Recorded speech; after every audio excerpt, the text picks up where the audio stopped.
This is a subject I wanted to focus on or talk about in 5 years.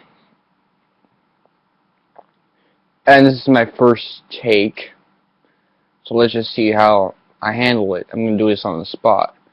But I noticed that a lot of people, not me, but a lot of people have gone through a 7th through ninth grade emo phase where from past the first year of middle school and up until freshman year in high school, they start listening to those heavily down-tuned power chord strumming metalcore and deathcore bands, maybe even new metal, and maybe they even start listening to classic rock bands around freshman year. But after that, people either revert to listening to pop acts, rap, a mixture of both, or whatever indigenous music genre they like, and they never look back. But those of a higher IQ or those of varying principles that do stick to metal end up going to the technical side of metal. And metal is really based a lot on technicality right now. When I was 14, I thought, wow, odd time signatures, uh, tempo changes, all this interesting decorative stuff that kind of added even atonality, added a level of interesting stuff to the music that I normally don't get. But we've become so saturated with it that I want to let people know that just because it's technical doesn't necessarily mean that it's better.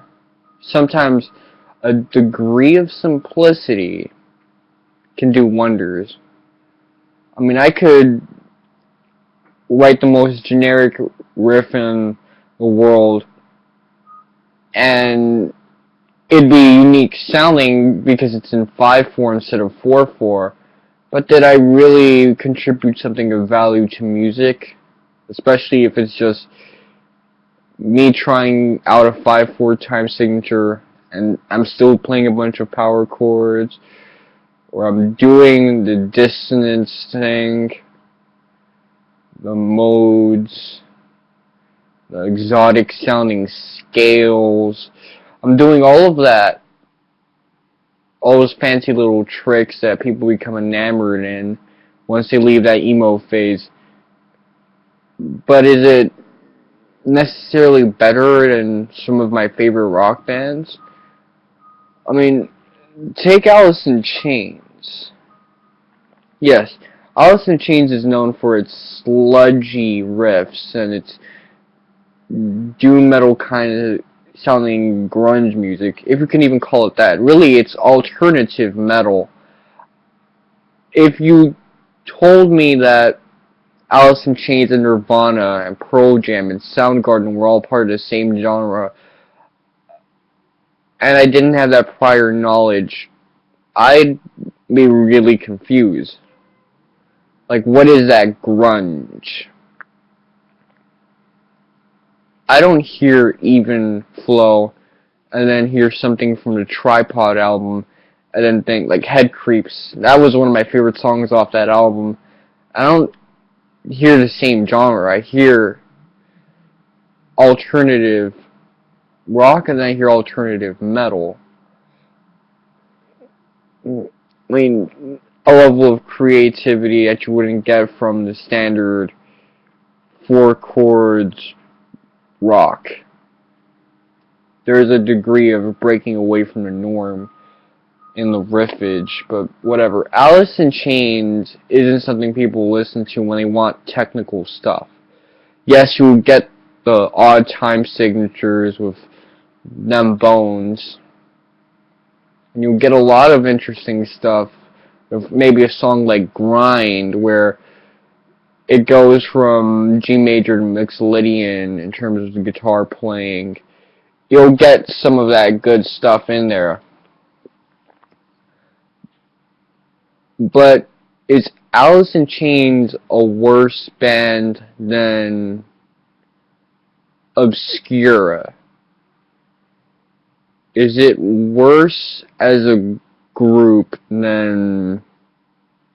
Let me look. Let me type this up. Because I used to listen to this all the time. Animals as leaders. Technically that's a solo project, but whatever. Is Alice in Chains worse than that? I listen to Alice in Chains religiously. I kinda changed political views, but I didn't change what my favorite band was. And I will agree that Animals as Leaders is more technical. A lot of the math metal bands are much more technical than Alice in Chains. Such is the nature of technicality. There's Opeth, there's Dream Theater. I love me some Dream Theater every now and then. But is that necessarily better to me than Alice in Chains? It's not. And that's where personal preference comes in. Because even though I can make an objective claim like this band is more technical, because it really is, that doesn't change the fact, it can change the fact that there is some degree of fluidity. You know, a lot of people, in terms of classical music, will prefer a Mozart or Beethoven over a Bach. And Bach, he was doing his thing, and he did it very well, in terms of writing really harmonic pieces of music. So that's just more to think about. We're currently living in a very hipsterish age where music is all of a sudden better, or you're smarter for listening to music if the instruments are real and they're not electronically modified in any way. We're living in a time where certain eating habits are better just because the food is organic and hasn't been chemically processed or cloned in any way, even if what we're talking about is marshmallows or chocolate chip caramel